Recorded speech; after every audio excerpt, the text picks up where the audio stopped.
Hello and welcome back to Smart Credit Bytes. I'm your host Sangeeta Sharma. In our last episode, we talked about working capital secrets. Now, today we are going to open up another crucial piece of MSME learning puzzle. Yes, you are right, it's collateral. Now, for many entrepreneurs, collateral means just one thing: property papers to be given to the bank. But for a banker, collateral is far more than that. It's not just land or building, it's their confidence, comfort, and credibility. Now, in my this episode, I will take you through what collateral really means and why banks ask for it. How bankers actually view this collateral. They talk about not as repayment but as risk comfort.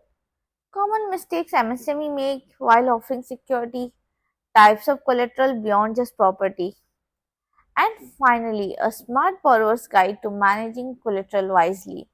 By the end of this episode, you will see collateral not as a burden but as a tool to build trust and strengthen your financial journey. Now, what is collateral? Collateral is simply an asset that a borrower pledges to a lender to secure his loan. Now, if repayment falls, the bank has the right to recover dues from this asset. But let's go beyond the textbook. Now, why do banks ask for it? Just they ask because they want to cover risk in case of default, to ensure that the borrower has a stake in his business, and to give themselves a fallback comfort even if it's rarely used. Now let's take an example. If a borrower defaults on a loan of rupees 1 crore and now collateral value worth 1.25 crore was pledged, right? Now the bank feels assured of recovery. Even though in practice legal processes are very long and hectic, the very presence of collateral builds them confidence. Yes, collateral is not the bank's preferred repayment source. Repayment must always come through your business cash flow. Collateral is just like, you can say, a seat belt. You hope you never need it, but it must be there, right? Now, from the banker's side, collateral is about mitigating default risk, not about punishing the borrower. Banks apply a margin. For example, if your property is worth rupees 100 lakh, a bank may consider only 70 to 80 lakhs as security. Now you will ask why? Because market value always fluctuates and stress, and the sales often fetches always less in case of recoveries, and the marketability matters. A property is a prime area gives more comfort than one in a remote village. And the most important is title clarity. Bank prefer clear, dispute-free, and ownership. A minor legal dispute can block sanctions for months. I can remember once I handled a case where the business was very strong, but the property offered had pending court litigation. The sanction was delayed for that particular loan for 10 months. It was not because of his financial weakness, but because the collateral was not clean. Now, for bankers, collateral is less about how much, more about how clear and marketable. Here are the some most frequent mistakes that entrepreneurs often make when it's come to collateral. I'll give you some example like offering disputed property. A property with unclear titles or family dispute is almost unsanctionable. Bank always take their legals before giving you loan or before proceeding for further of your property, so they will easily catch it. Now, overvaluing your asset. Promoters often quote market hype, but banks rely on the approved value reports, which are usually conservative. Yes, I've seen many borrower during my journey. They say we are offering you property of 5 crore for worth rupees 1 crore loan.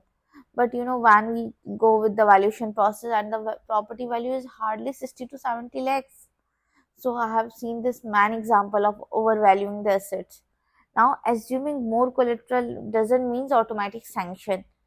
Banks does not sanction loans based on viability, on the collateral, but they also check the viability of your business. Now, ignoring unkeep. If property taxes or insurance are not up to date, it weakens collateral quality. This is very much required. If you have pending taxes, they will delay the sanction until you clear the taxes. Now, mixing personal and business collateral carelessly, you can create issues when you want to separate business from your personal life. It will always create. And I can give you an example. I remember an MSME just gave machinery as collateral without proper insurance. And when fire damaged the plant, the bank classified the account as high risk. You know why? Because not because of repayment failure, but because the collateral lost its value overnight. Yes, don't judge or pledge your collateral and forget it. Maintain it, insure it, and keep documents updated. Ultimately, it is yours, not a bank's. After you repay the loan, you will get back, right? Now, property is the most common collateral, you think, right? But it's not the only one. MSME often overlook other options, right? You can take collateral as fixed deposit, 100% margin, and this is the most liquid, safe for banks, safe for you.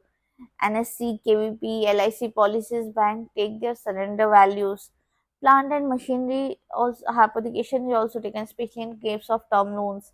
Share and securities accepted by some banks with margin, and corporate or personal guarantees, indirect collateral.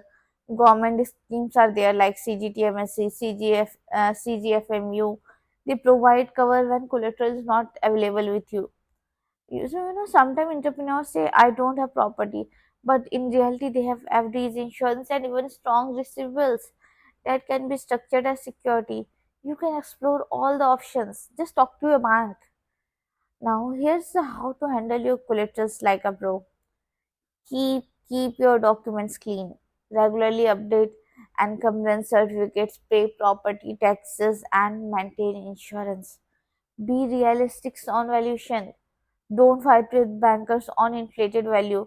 Work with professional reports. Don't pledge everything at once. Diversify across loans.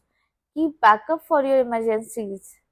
Negotiate collateral terms. If your business is strong and repayment is steady, bank sometimes relaxes the collateral demands. Yes, it is not necessary in many cases. If your business is strong, you can even offer your collateral up to 50% of the value of the loan. So it's not always necessary that you need to give more than 100%. Understand your rights. Know how lien mortgage and release procedures work. Always take NOC when the collateral is released. Yes, always remember that collateral is not a punishment, it's a partnership tool. Just collateral reduces your interest rate and gives the bank comfort. But only this, okay? Now let's summarize today's message. First, collateral is not repayment, it's risk comfort. Now, number two, for bankers, clarity and marketability matter more than that hype value. Number three, MSME often make avoidable mistakes like disputed titles, inflated values, or neglected insurance. Number four, collateral goes beyond properties, FD, LICs, your even government guarantee schemes count, right? Now, number five is smart borrowers treat collateral as an asset to manage wisely, not as a burden to resent. Now, this was my episode 13 of Smart Credit Bytes. If this helped clear your doubts, share it with your fellow entrepreneurs and colleagues, because better understanding of collateral means smoother banking for all. And don't forget to go back to my previous episodes like loan covenants, personal guarantees, working capital secret. Together, these form a complete picture of MSME finance. And make sure to hit follow and subscribe button, because the next episode is even more important. Now, until then, stay wise, stay credit smart.